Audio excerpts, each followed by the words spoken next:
Kita sama-sama buka acara ini dengan membaca basmalah bersama-sama.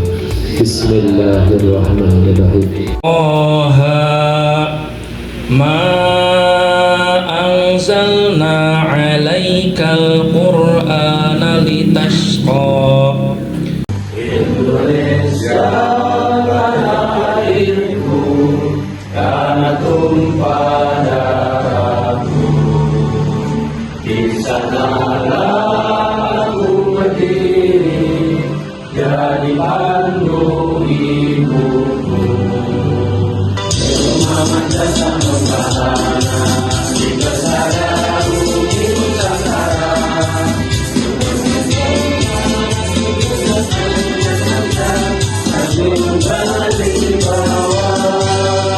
Bapak dan Ibu, saya ingin menyampaikan satu hal saja. Kita dalam mengelola di MTS ini ternyata butuh resiliensi. Salah satu wujud dari PAK, pendidikan anti korupsi, itu di dimensi karakter, dimensi tata kelola, dimensi ekosistem, itu ada resiliensi salah satunya. Dan alhamdulillah saya terima kasih kepada Bapak Ibu Kepala yang kemarin sudah mengirimkan wakamat kurikulum. Jadi kemarin wakamat kurikulum sudah berkumpul merumuskan tindak lanjut survei penilaian integritas, dan Kabupaten Purwakarta sudah diupload ke KPK. Alhamdulillah, ini terima kasih kepada Bapak Ibu yang sudah mengirimkan wakamat kurikulumnya, dan selesai hari itu kita sudah menjadi percontohan di tingkat nasional dalam antisipasi tindak lanjut SPI ini ya. Nah, kemudian resiliensi itu setelah saya kaji ternyata bahwa kita sebagai kepala itu harus memiliki ketahanan. Jadi memiliki ketahanan dalam bidang apa? Ketika menghadapi kesulitan yang pertama. Saya meyakini Bapak Ibu sedang sulit. Januari, Februari, Maret bos ini Pak Kepala sudah cair. April, Mei, Juni belum. Sementara kegiatan padat, pasti kondisi sulit di madrasah ini. Aya nunggu ngagadikeun motor, aya nunggu nginjem koperasi kena honor guru teh, aya nu nganyuk di genep bulankeun. Nah, ini adalah resiliensi kita, ketahanan kita dalam kesulitan gitu ya. Yang pertama itu tahan dalam kesulitan. Kemudian ketahanan kita dalam cobaan ya. Cobaan-cobaan ngelola madrasah ini luar biasa.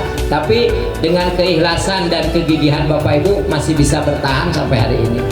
Kemudian yang ketiga, harus kita ini bertahan dalam apa? Dalam perubahan. Jadi di pendidikan ini dinamis ternyata ya. Jadi kita ini selalu berubah. Tahun kemarin ijazah itu tulis tangan. Tahun sekarang ijazah tinggal di print. Nah, dari resiliensi itu ternyata untuk keberhasilan itu 3 hal untuk Bapak Ibu sebagai kepala madrasah. Yang pertama yang pertama mau. Jadi ketika ada perubahan itu kita mau apa? Mau belajar dengan perubahan, mau kumpul seperti ini. Yang kedua, setelah mau, kita ini harus memiliki yang kedua, mampu dari resiliensi. Jadi ada kesulitan, ada ujian, ada cobaan, ada perubahan, yakin dalam diri kita mampu melewati semua itu.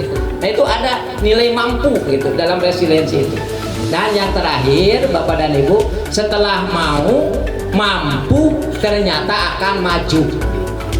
Jadi dari resiliensi ini, dari ketahanan kita ngelola madrasah, ada kemauan, ada kemampuan, dan ujungnya akan maju. Makanya saya mendorong madrasah-madrasah yang sudah maju berbagi ke madrasah lain.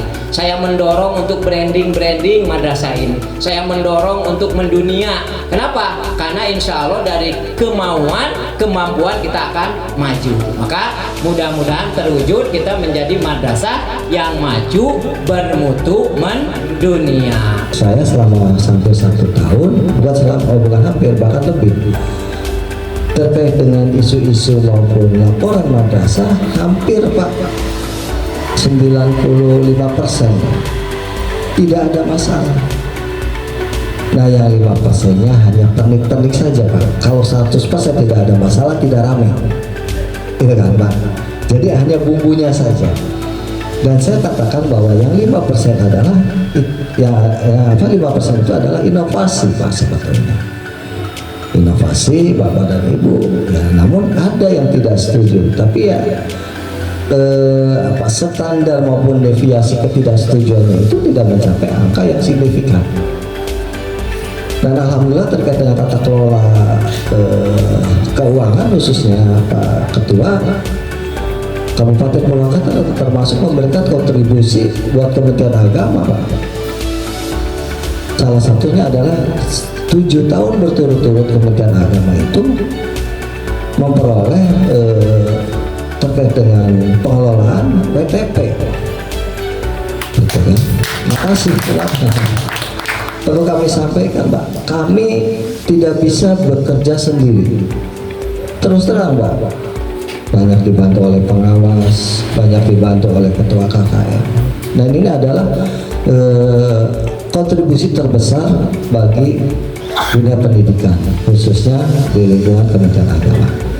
Pas Kopdewas pada khususnya sudah melakukan baik Zoom maupun luring rapat-rapat di Kopdewas provinsi atau di Silatnas nasional tentang penyusunan visi-visi dan soal, karena dominan tahun-tahun ini adalah otonomi madrasah, artinya seluruh tes yang dibuat oleh guru masing-masing, tapi ada rambu-rambu tertentu.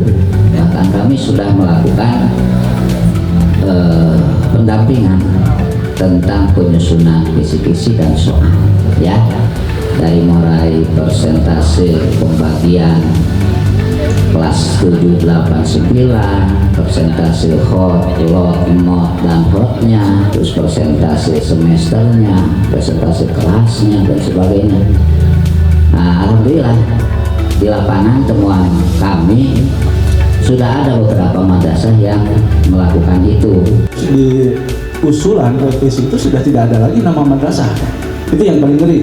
Ini mah info buruk ya, info buruk, dan mudah-mudahan saja para perguru berhasil untuk masuk ke Komisi 10 untuk merevisi usulan Sisdiknas itu, kembali lagi giroh madrasah itu tetap dipertahankan di dasar pendidikan di Indonesia. Itu berarti pendidikan di Indonesia itu satu di bawah Kemendikbud, yang kedua di bawah Kemenak. Itu dua. Allahumma bil lil mu'minina wal mu'minat wal muslimina wal muslimat ala ya'in wal amat innaka sami'un qaribun mujibud da'wat wa qadiyat hajat. Allahumma inna nas'aluka bi anna nashhadu annaka antallah